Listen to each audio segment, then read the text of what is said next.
Good evening from San Francisco. If you have heard anyone talk about the big, bad, scary-sounding nuclear option in healthcare politics today, the odds are you've heard someone lie to you today. We will name names and set some proverbial pants on fire in just a moment. We've got an all-star lineup of guests joining us this hour. California Senator Barbara Boxer, Salon.com's Glenn Greenwald, Jeremy Scahill is here to talk about the freak show that is Blackwater, and Blackwater implicating a character from South Park in the latest thing that they've been caught doing. It is all coming up this hour.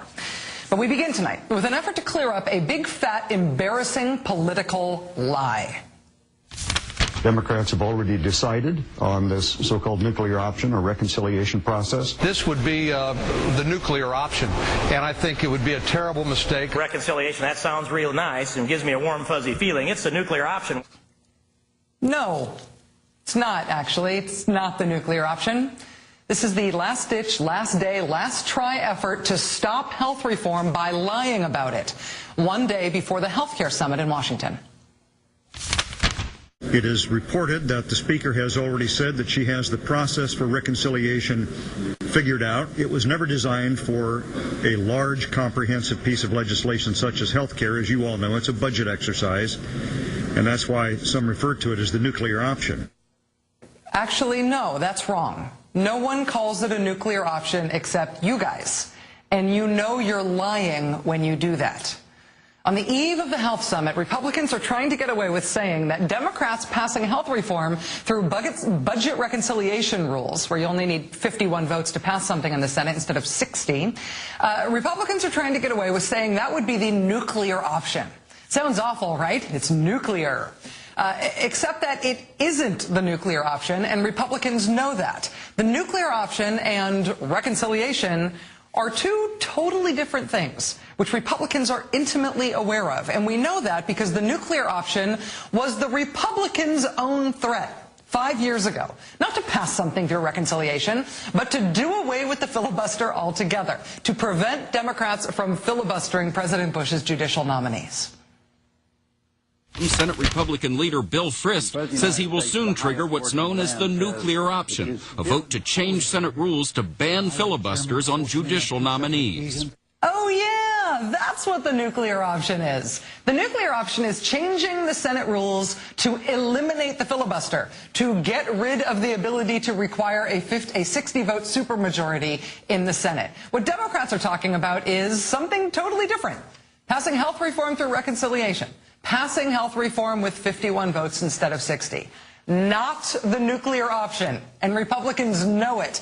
They know it because A, they created the nuclear option back in 2005, and B, they've used reconciliation over and over and over again. And there's been no nuclear explosion.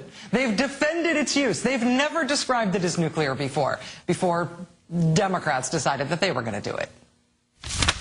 We are using the rules of the Senate here. That's what they are, Senator.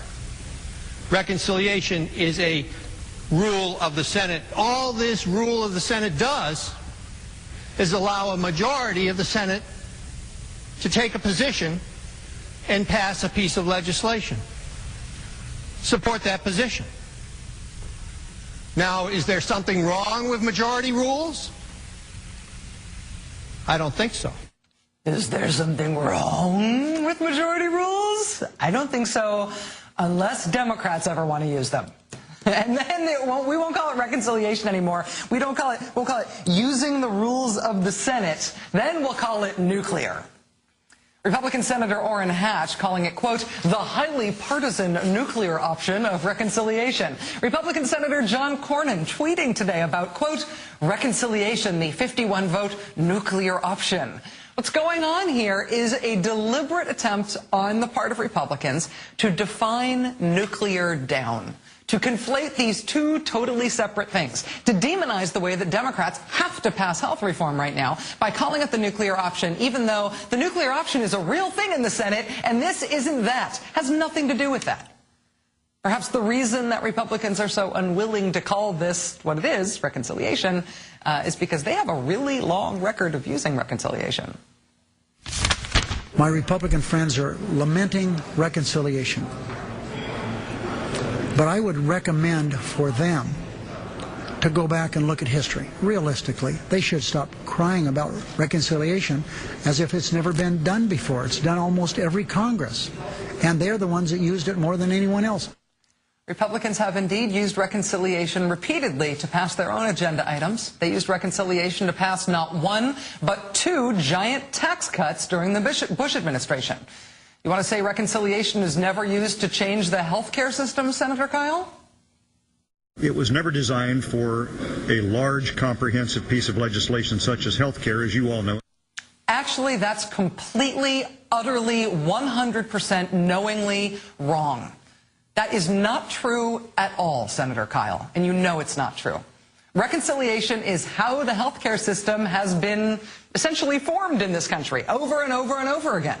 You ever heard of COBRA? COBRA is the law that lets people keep their employee health insurance for a while after they've been laid off. You want to know what the R in COBRA stands for? Reconciliation. Oh, yeah, look at that. In 1986, Congress passed the Consolidated Omnibus Budget Reconciliation Act, COBRA, which forever affected health care coverage in this country. You ever heard of SCHIP, the State Children's Health Insurance Program? CHIP was created in a budget reconciliation bill in 1997. Reconciliation is how we make changes to our health care system.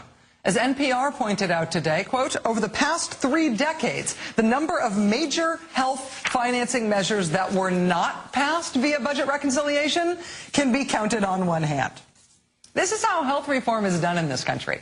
And this effort to say that using reconciliation would be the nuclear option, that it would somehow be unprecedented, is a lie. It is a lie, and it is disingenuous. It is disingenuous in the sense that it's not just a misunderstanding. They know they're lying about it. And people in the media who repeat what Republicans are saying about this instead of challenging them on it are helping Republicans spread a lie. Republicans have used reconciliation over and over and over again, as was pointed out to them by Democratic Senator Barbara Boxer last March. 19 times since 1980 has reconciliation been used, by far and away more times by the Republicans, namely 13 times they used it. They never came here and complained. They used it. I have the record. Senator Boxer actually inserted into the public record 13 previous instances of Republicans using this thing that they now say has never been done before. That would be so unprecedented. This thing that they're now calling the nuclear option, even though the nuclear option is a totally different thing. This thing that they now say that Democrats shouldn't dare use. This thing that they've used again and again and again. Joining us now is Democratic Senator Barbara Boxer of California. Senator Boxer, thanks very much for your time tonight.